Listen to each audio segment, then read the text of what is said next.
Ladies and gentlemen, we are live. We are very fortunate today from the lovely state of Arizona, from the Camelback office, our new manager and real estate extraordinaire, Stacey Vannasdale. Welcome to the show.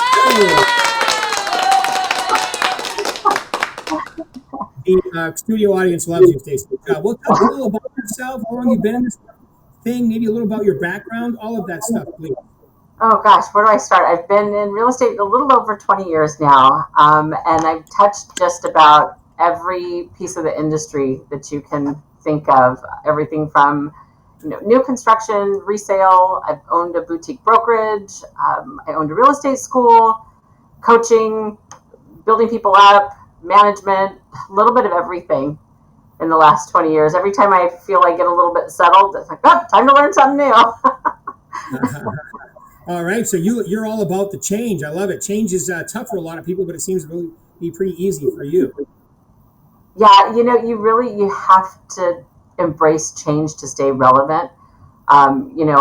Something I learned years ago, I heard Brian Buffini at one point say, you get rich in the niche. And yes, that is absolutely true. But if I had to add something to that, I would always add, but you cannot live there because you have to be able to adapt and be fluid to stay relevant in this business. Absolutely, absolutely. Good stuff. I love it too. All right, so and you've been doing it how long now? How I'm many sorry, years? How many years you've been doing this? a little over 20. I actually started in 2005 and then got my broker's license in '09. Okay, great. What part? I always like to ask people that have been in at least 20 years. What part about the business surprised you the most? What jumps out as like, wow, this is surprising about the business? Anything? It's always surprising to me how often agents embrace coaching in a new way. Even somebody that's been in the business possibly as long or longer than I have, whatever we have to give as coaches, it's always nice to see, and it's always surprising to me to see somebody embrace coaching in a new way. Because when you embrace your coach and you leave yourself wide open to opportunities, that's when the magic happens. And it's always surprising me. I always get a nice surprise when I see that return for whatever we're pouring in as coaches, whenever we're pouring into someone, when they embrace that and they run with it, that it's always a wonderful surprise to me. That's such a great point. You guys kicked off the panel tour, I would call it, right? You had the panel right at your office back about a month Right? ago that Brandon emceed. Then we had the Yes. one here at this SCC office Hmm. last week. All videotaped the whole thing. His arms were starting to fall off, right? And then we have the one today in California. And the panelists, some of these great panelists, these great superstars, a lot of them they contributed some of their success to the coaching they have. Because Yes. I think a lot of people think the top people are uncoachable. No, it's the exact opposite. The top Yes. people are usually the most coachable, right? Yes, they are open because they know in order to continue to grow and develop, you have to put in the work. You actually have to do the things, right? And it's always interesting to me that no matter how innovative we get as an industry, the basics are always going to remain the same. We are still in a people business. This is still a contact sport. People still want to have an experience with their agents. And I think, the top producers will always find a way to implement innovation into their core business. The core of who they are and the foundation of the business will not change, although their practice and their process may change. What they deliver to their clients, their advocates, the referrals will always remain the same. Right. I love it. I love it. So speaking of that, let's talk about, since you've been around top producers and I have too my whole career, what are some of the common traits would you say of a top producer? Somebody that just stands out and does decent business. Like you have a whole bunch of them in your office. I do. I would say definitely discipline is one of the main ones. I know when Gino was out here a couple weeks ago, he was talking about being in a very strict routine, and that takes discipline. Discipline, grit, and even with somebody as that has the discipline and the grit, and there's a rigidity to that. There's also something to be said for somebody that's open and willing to have enough courage to just go out there and try. You just have to try new things all the time because you never know what's coming next, and be open to every single opportunity. And top producers are always open to opportunity, and they see opportunity in almost everything.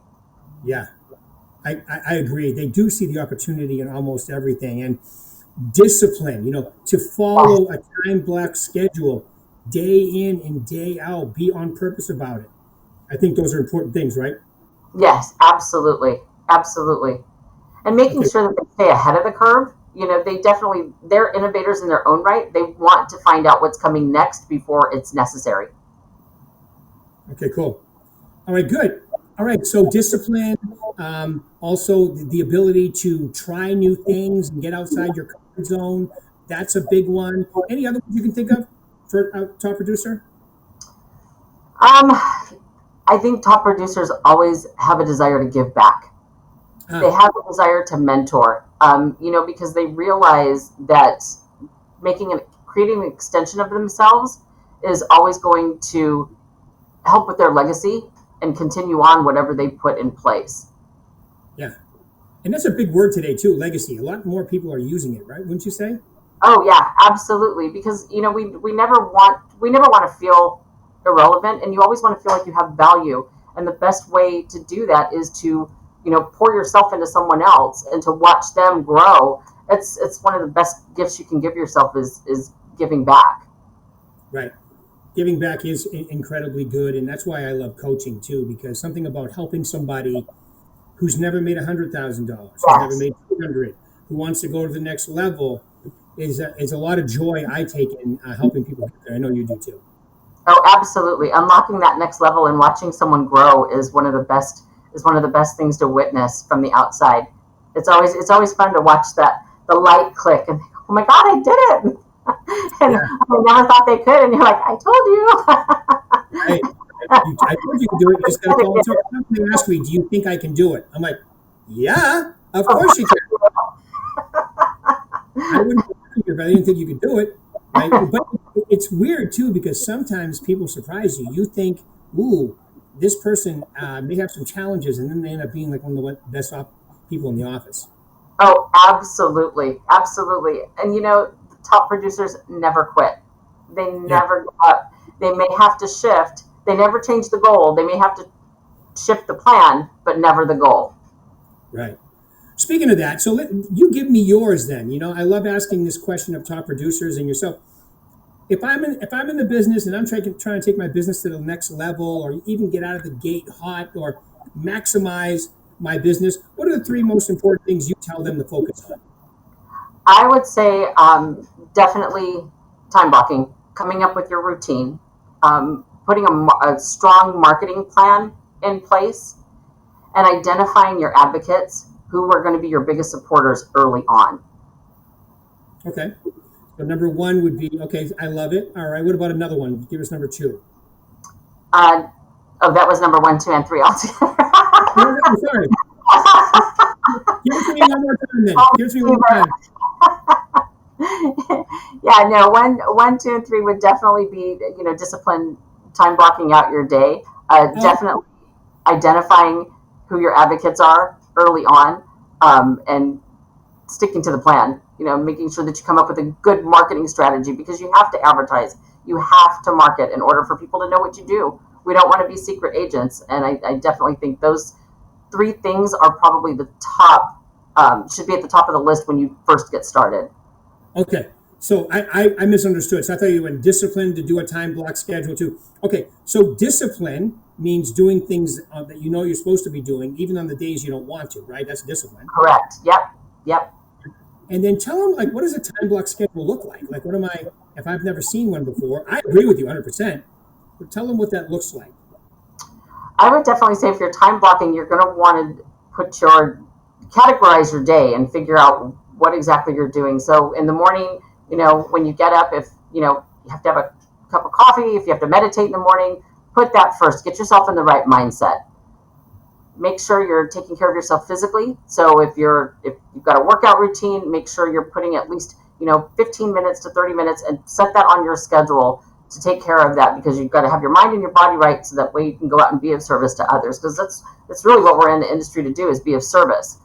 And then at that point, once you get yourself to the office, or you're set yourself up for work, whether your workspace is at home or whether you're driving into the office to actually work, amongst your peers, you definitely want to have a set schedule for making your phone calls, putting together, any pieces of advertising that you're going to do, identify the properties that you're going to go out and share. Sometimes when we first get started, we may not have a listing, we may not have a buyer that we're representing. So there's lots of opportunities within our offices to go out and set an open house. Once you identify the property that you're going to market, put that marketing plan in place. But you want to at least have a good, 5 to 6 hours of your day planned ahead of time. Of course, life is going to happen in the middle of the best laid plans, but at least if you time block, you're always able to go back to your schedule to center yourself again.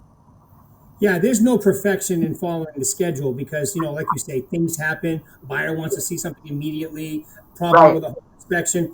But if you can be on your time block schedule 70, 80% of the time, you're going to have a better year, right? Right. Oh, absolutely. Absolutely. And then if you can look at it month to month and, figure out your year. One thing that I always recommend to agents is to start planning the business for next year in October. Don't Yeah. wait until December to plan for January. Start planning for January in October, and think about all of the things that you want to do. And, I always love to pick, a word that I'm going to live by for that year. And when I start to get off course, or if I start to feel like, maybe I'm not as focused as I should be, I use that word to center me and bring me back to focus. That's awesome. I love it. You have a word. I always have a phrase. And my phrase for this year is, how are you going to thrive in 2025? Oh, I It has to rhyme. It has to rhyme. love it. Ah, I'm a disgruntled rapper. I'm only kidding. All right. Awesome. I love it. Any final thoughts you want to leave these lovely people? This has been a really good. I'm sure a lot of people will get nuggets out of this. Anything else you want to say that I didn't ask you? Oh, I just want everybody to have a fantastic rest of the year. In our office, we're doing Race to the Finish Line, and everybody's got their vroom vroom on. So this week, they've got their challenge. So I'm excited to see what they bring back to the table next week at our meeting, to see who went out and got the challenge done. So, but I love to challenge our team, and so everybody's having a good time with that. And I'm excited to see what they're going to bring to the table. You have a great office with a lot of awesome agents. And, I was just there a couple of weeks ago, handed out a few GSDs, baby. Yes. Guys delivered, Scotty and Kim and Charles. And you know what? And they needed like an infusion of energy and life. And that's what you brought. So I really appreciate you jumping aboard. We look forward to working together many years. And I really appreciate you taking your time. I know you're going to teach your class, so I'm trying to keep you on schedule. So go teach your class. Thank you for taking your time out, Stacey. I really appreciate you. And everybody else, have a great day. Thank you, Rick. I'm loving being here. Thank you. All right. We'll talk soon.